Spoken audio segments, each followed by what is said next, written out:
Hello and welcome to Dingoes 8 Our podcast. I'm Paul. I'm Dave. I'm Justin. This week we're talking about What's My Line, parts 1 and 2. These episodes originally aired November 17th, 1997 and November 24th, 1997. Part 1 attracting 5 million viewers and Part 2 attracting 5.4 million. In Part 1, Spike works on a cure for Drusilla. Dalton the vampire transcriber is unable to decipher the book stolen from the library which contains a cure.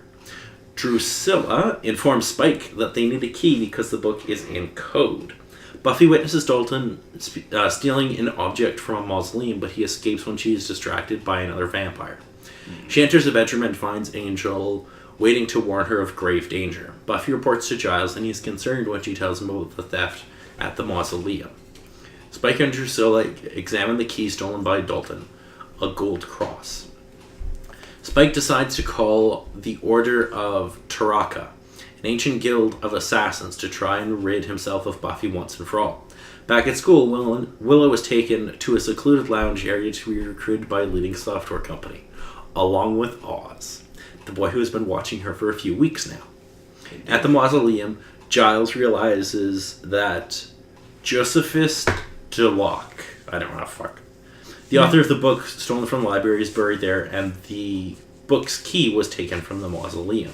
The assassins begin to arrive. A large, intimidating man exits a bus. A door-to-door beauty salesman attacks Buffy's next-door neighbor, and a young woman attacks an airplane worker in the cargo of a plane, escaping with little difficulty. Giles tells Buffy, Xander, and Willow about the Deloc cross, which can be used as the key. As he enlists their help with further research, Buffy arrives at the ice skating stadium for a date with Angel. She is attacked, but Angel arrives in time to help her fight off the assassin, whom she kills with the blade of her skate. Angel, recognizing the assassin's ring, warns Buffy that she should leave Sunnydale and hide. The female from the plane watches from the shadows. The assassin next door to Buffy's house feeds on the neighbor's body by disintegrating into hundreds of mealworms, which can reshape themselves into his limbs at will, and it's really creepy and awesome. Buffy is paranoid and jittery, suspicious of each person who passes by the hallway at school, including Oz. Buffy arrives at Angel's empty house and falls asleep in his bed. Angel goes to Willie's bar for information, and Willie finally confirms Angel's suspicions that Spike is behind the assassination attempts. Before Angel can leave, he is attacked by the mysterious female. She locks him in a metal cage in front of an eastern window with only a few hours until sunrise. Giles reveals that the missing manuscripts contain a ritual to restore a weakened vampire back to health. Xander and Cordelia enter Buffy's house. Xander searches for her while Cordelia waits downstairs. She hears a knock at the door and lets in the mealworm assassin. In Angel's bedroom, Buffy is attacked by the mysterious woman. They fight, and the woman tells Buffy that her name is Kendra, the Vampire Slayer. Thus endeth part 1. In part 2... Why did Cordelia just let in a stranger or salesman? Because she's Cordelia and she's dumb. Well, firstly, someone knocked at the door, you need to answer it. When you did answer it, cosmetics. But it's not their home. Cosmetics. And he said free. Oh, that's true. Well, yeah. And it's Cordelia. Anyway, in part 2, realizing that they are both slayers, Buffy and Kendra, I almost said Cordelia. Ooh. That's a hell of a spin-off. That'd be a weird slayer. That would be interesting. Cordelia, you are the next vampire slayer. Go to Giles for assistance in explaining the situation. They learn that Kendra was called when Buffy temporarily died during her fight with the Master in Prophecy Girl. Meanwhile, Willie has saved Angel from certain death, but sold him out to Spike. Spike takes Angel back to the warehouse, where he will be held until he can be sacrificed to restore Drusilla to full strength. Xander and Cordelia run and hide in the basement, although before long they argue with each other. After an unexpected kiss, they rush to escape, running past the attacking mealworm assassin. At school, Buffy, whose test results recommended a career in law enforcement, attends a career seminar. The police officer leading the seminar tries to shoot Buffy. Buffy is shot and slightly injured as he pushes Willow out of harm's way. Kendra comes to Buffy's rescue, and they fight off the attacker.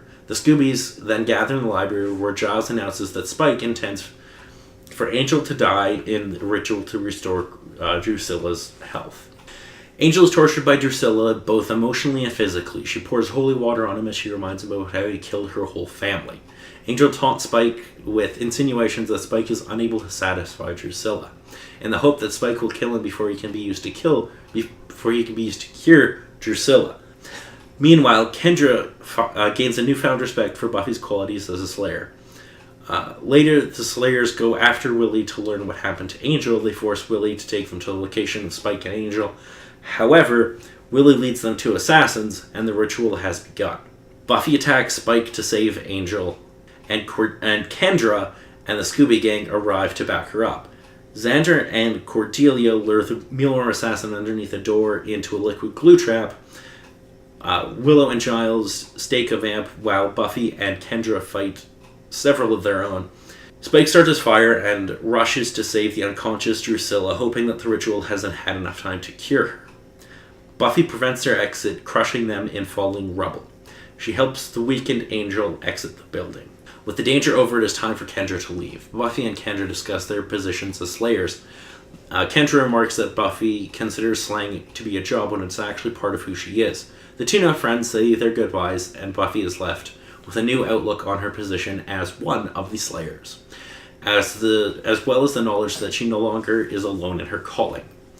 At the remains of the church, Spike lies seriously injured under the rubble. Drusilla rises, the ritual having worked and restored her to full power. She carries her partner out of the debris, promising to return the favor and make him as powerful as her. So that's probably not the last time we'll see Kendra. No, it will not. No. Yeah. It will also not be the last time we see Spike and Drusilla. Well, no, duh, they're not dead. Though it was supposed to be. No, where they get buried under that rubble was supposed to be where they died. Yeah, but they didn't exactly get staked. No, and they're too much fun. Yeah. It's like, oh man, crushed under rubble and burnt by fire. Screw that, they're fun. They stay alive. So I love Xander early on in the episode has this great line where I forget exactly what happens before it, but he's like, yes, but I'll always be stupid. Yes. Don't everybody rush to defend me. Yes, when they're discussing about the career day. They're discussing their futures. I love something. So we find out that they're going to have a career day test, and we're going to get the results of those soon enough. We then cut back to Spike's lair, where he has a dude trying to decode the message. It's debase the beef canoe? I don't think that's right. Nope. And I just have a note that says Spike and Drusilla are kind of adorable. Nah, that's understandable. They're still scary, but they're also kind of adorable. Well, Spike, with his past experiences and whatnot and how he does things, and despite the fact that he's failed in most of those sorts of things, yeah, he's still kind of a bit of a scary case. And Drusilla, yeah, it's kind of scary with her prophecies as well as the bits. With her being cured now, oh boy, there's probably going to be some things added onto that. Angel is creeping in Buffy's room. God damn it. Of course. Yeah. And then I love how Buffy comes in through her bedroom window and she's like, oh wait. It did this out of habit. My mom's in LA. It's like, why are you whispering? My mom's not here. Why'd you go through your window? Habit. It's pretty great. Okay, I have a note that this doesn't make any sense to me because Buffy's going on about how she'll never have a career and all this and she'll work minimum wage jobs. Why doesn't the Slayer get paid? The council manages to pay the Watchers because Giles gets a salary from the council. Why doesn't Buffy? Yeah. Why don't you ask the writers? Somebody needs to read the Slayer handbook.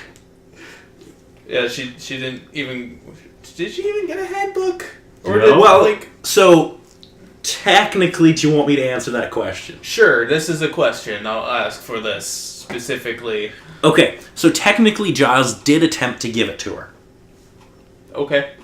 If you remember, in the first episode, there's that big book that says vampire on it. Ah. That is the Slayer handbook. Just a giant book that And says she vampires. just decided, nope. Yeah, and then once he got to know Buffy, he was like, there ain't no fucking point in getting you to read a book. I'll just give you the details when need be.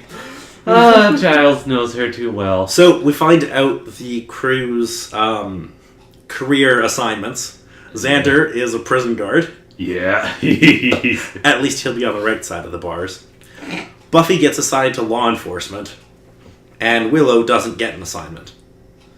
No, she kind of gets pulled away. Yeah, by some, exclusive software company. Yeah. We find that out later. And Oz is the other one in the room, which I just find hilarious. Coincidentally. Okay, so they're in the library, and Willow has my favorite line where she's just like, "Goody, research party!" And Xander's just like, "No." I fear your obsession with this, Willow. You need help. Oh, I forget who says it, but somebody... Oh, it's Buffy. She refers to Xander as Xand. And I'm like, do we really need to shorten Xander? That's already a shortened version of a name. No, I don't like it. No. Then we get to meet Worm Dude, who's actually a pretty cool effect for 1997. With All the worms rebuilding of limbs? forming into his arms and stuff. I was going through it in my mind, just calling him Maggot Man or something. I don't know. It just kind of looked like that at first. I'm like, huh, that's kind of gross, but that's him. So Xander has a great line here where he's like, "It's statistically impossible for a 16-year-old girl to unplug her phone," and Willow just nods. It's true. It's pretty great. We then finally get to meet Willie the Snitch. Yes. And I'm sure he was given that name because he never snitches. I think he snitched a few times in this. He will going forward. Kendra ends up trapping Angel in this cage exposed to the rising sun, and we find out that Kendra is a Slayer to end part 2. It was interesting with the build-up of showing the 3 assassins and having Kendra within that. We assume that's the case, and then it just turns around and says, "No, she's the new Slayer." I'm and the we're all Vampire like, Slayer. "What?" Excuse me, I'm the Vampire Slayer. Yes, so Kendra's Jamaican accent was a last-minute add-on. Oh, right. Because They literally decided to do that the day before they filmed the episode. honestly, with a couple little bits of wording that she added into it, it almost sounded a little bit Irish. It's supposed to be Jamaican. I couldn't tell what accent. It's meant to be Jamaican, and it was added last minute. Okay. I don't know why. I couldn't find a reason as to why. I but think the one particular thing that it mildly assisted showing a different side of what a Slayer can supposedly be, or the character you've seen being the normal everyday girl going into this in comparison to a person sheltered and shown only that life and then being shoved into society. I think they just wanted to make her sound foreign, and they just went with Jamaican. Yeah, Probably. that as well. Probably the It case helped. with her. So then we get to part 2, and Angel really should have no trouble breaking that little fucking lock. Yeah, they need to It's like a increase the little drum. Walmart lock. He's broken down doors without an issue. He should be able to, just... I'd say snap it. like a slightly cheap to mid-range hardware store lock. Still. There's a great line where Kendra's like, "She died," and Buffy's like, "Only a little." Oh, dead. Spike gets Angel from Willie, and again, I'm sure Willie will never do anything horrible again. No, Spike seems to trust him decently well. Well, not really. He kind of pays him off, and then he's like, "Get the fuck out of here." Was he about to kill whoops. him, or was that someone else? No. I don't think he goes to kill Willie. Oh.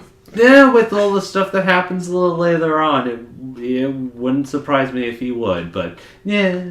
I have a note that's just Kendra is like an actual Slayer. She actually knows her shit.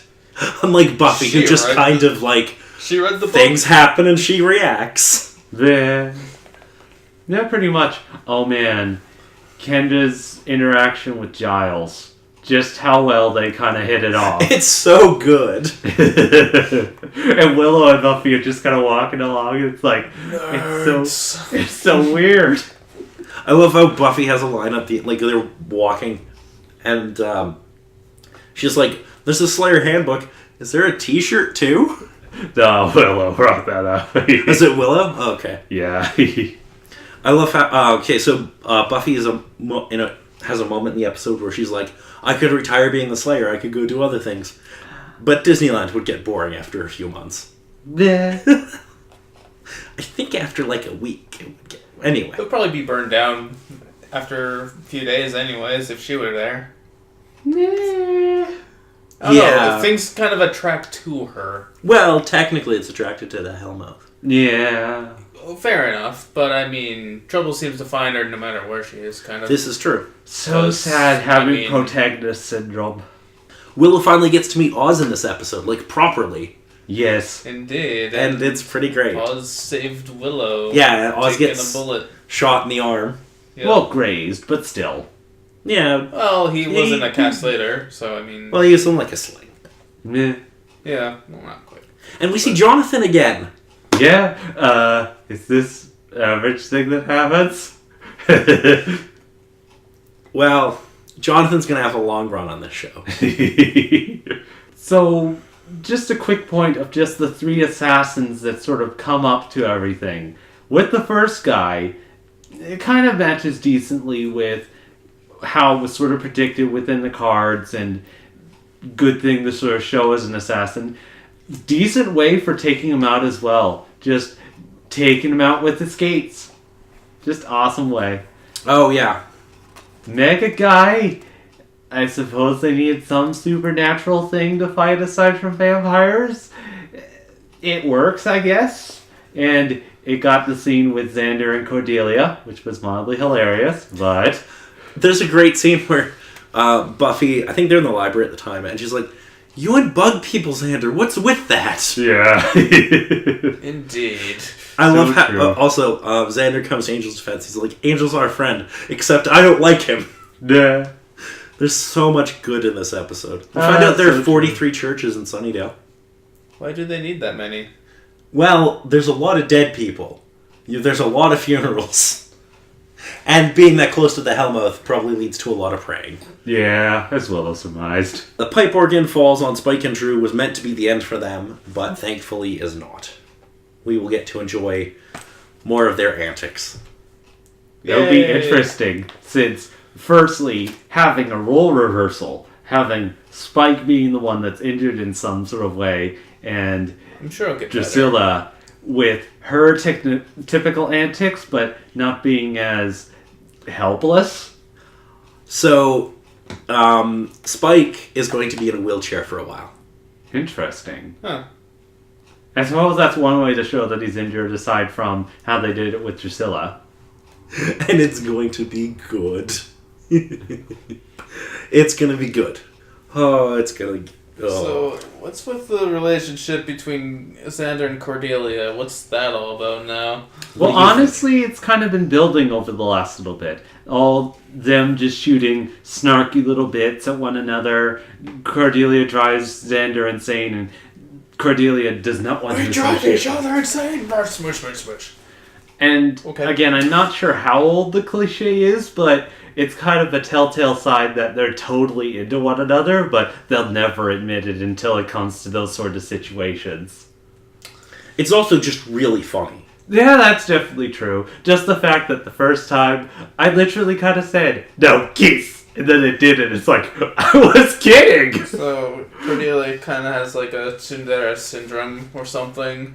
A little bit. A little bit. A little bit. With Xander, I mean, well, with anyone. It's not like I like you or something. She has that kind of personality. Yeah. I literally have a note that says Xander and Cordelia are just too perfect. Yeah, because it's so funny every time they're on screen together. They're really great. Mm. So Oz has a great line that says he's talking about animal crackers. He's like, "I mock you with my monkey pants." Monkeys are the ones that are the only ones that get. They're also the only ones that get pants. Well, they're the only ones that get clothes. And then Oz argues, "What if the hippo wanted clothes? Why doesn't he get anything?" But then the monkey says, "I mock you with my monkey pants." So here's a great little thing about that scene. Every line after Oz says, I forget what he says about Willow's smile. He says something. Everything after that line was ad-libbed. All with the animal crackers and whatnot? Most of that was all just on the spot. Them just firing back and forth. That's awesome. Nice. Yeah. It's pretty great. Yeah, you gotta love those sorts of moments. So, what did you think of this episode overall, Justin? It was really good. Well, technically these 2 episodes. Yeah. Well, yeah, the 2 episodes, of course, it's basically just one giant episode. Like, similar to, like, you know, the first 2, whatever. This is a 2-parter. Yeah. It showed a lot of, there was a decent amount of action here and there, obviously, and different villains other than just vampires, like actual assassins and unique assassins, even at that. Like I was going to call him the Mega Man. I don't really have a name for him. I called him Worm Dude in my notes. That's fine. But yeah, overall it was rather creative and really decent. I really enjoyed this. Dave? It was just awesome! All the structure of it and just everything, the build-up, and just, so awesome. All the plot threads coming together amazingly. And I can definitely sort of see that end of the plot and everything, that with Spike and Drusilla kind of being crushed by the organ and whatnot, that would have been the end. And I honestly sort of thought with the scene fading in and them getting out, it's like, honestly, a vampire probably wouldn't be able to go through burning alive, I don't think. But honestly, I would have thought if that was the end for them, I would have been disappointed. Yes. So, the reason that they were going to be killed off there is because we're going to get a new villain soon. I mean, we can still get a new villain on top of Spike. Yes, but the villain we're going to get is somebody who Spike knows. Gotcha. Okay. So we're going to have 2 standalone episodes, and then we're going to have a really, really amazing 2-parter. Okay, but those. And in that 2-parter, we're going to reveal the big bad for the season. So, we'll have to see what happens there. Whoa. What did you think overall for a score, David? This hit 9s. Okay, a 9? What do you think, Justin? I'll give this one a 10. I mean, there's still maybe, better episodes down the line. I don't know. I'd say this was a really enjoyable episode nonetheless. I have absolutely no problems with this episode. Right on. Alrighty. For music in these episodes, no, nothing in part 1 or part 2, but international titles, there's really nothing terribly exciting. So in Finnish, it's Visitors part 1 and 2. In French, it's Kendra part 1 and 2. Yeah. In German, it's just one episode that's called The Ritual. Ooh. Huh. And then, there's a couple other ones like What Should I Do in Brazilian Portuguese. In Latin American Spanish, it's What's Mine. And in Spain Spanish, it's What's My Vocation. Oh, okay. They should just call these 2 parts Career Day. That's actually not a bad title. It would be so vague and it has almost nothing to do with it. I mean, it has partially something to do with it, but... A little bit, yeah. And it also works with the entire theme of, what do I want to do with my life? Yeah, I'm the that Slayer, actually but makes sense is that that way, going to be too. my whole life? Teenager things. Exactly. Yes. After this episode, we're moving away from Spike and Drusilla as our main villains. Who do you think is going to be the main villain of the season? Giles. No. If only. Nah, if He's we were kind of going a that wuss, so angle, no. it would most likely be his buddy. I believe it was Edward? Ethan. Ethan. Ethan Rain. Yeah, Ethan, maybe. But, Yeah, that's like possibly. the closest thing I know of to any other villain in this. Yeah, but Ethan's just a dude. I know he's just a dude, but that doesn't mean that he can't do some damage, obviously. It's true. Either that or he'll be the cause of the big bad supposedly coming in, since he kind of has a bit of a track record for messing with those sorts of things. Aside from that, it's just some additional big bad. It's like, and who's our big bad against door number 3? It's another vampire! Well, it is another vampire. Yeah. But I find it great that you don't know who it is. So... I mean, it probably wasn't introduced yet, and I'm not sure if we have heard of any... Oh, the character's been introduced already. Oh. But that is all I'm going to say. Okay, then. Okay, there's nothing that comes to my mind with the Yeah. track record I understand of Buffy/Angel. Yeah, I don't have any ideas right now.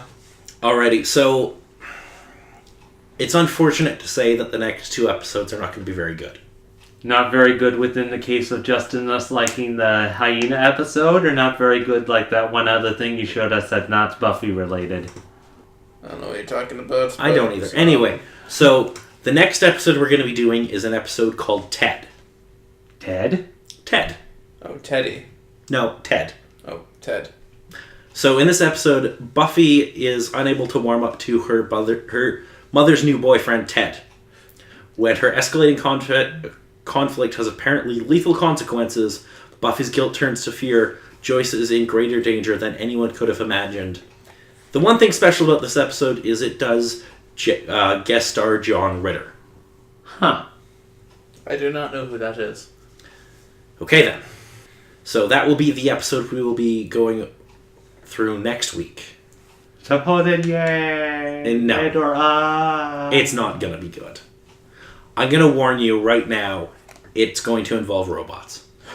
Robots again! Robots within the sense of what we've gotten so far, or Slightly something different. worse? Robot you, Jay? Different. More can't be better. like an android.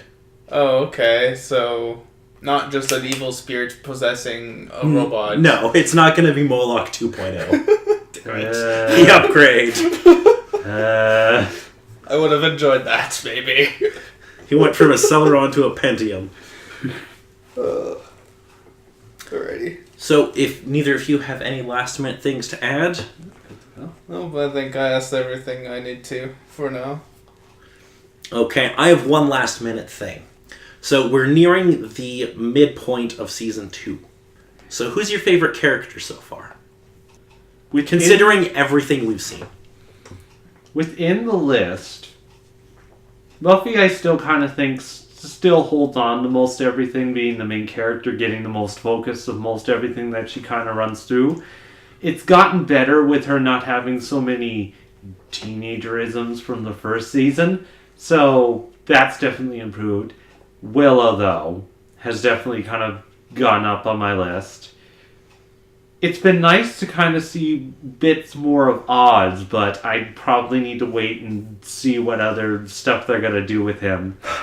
And I think out of the male leads, it's kind of tied at the moment with Xander and Giles, since Xander is just comedy relief and gets into some interesting antics, but can take care of business if need be, where Giles kind of is learned but social awkward bits And useless in a fight.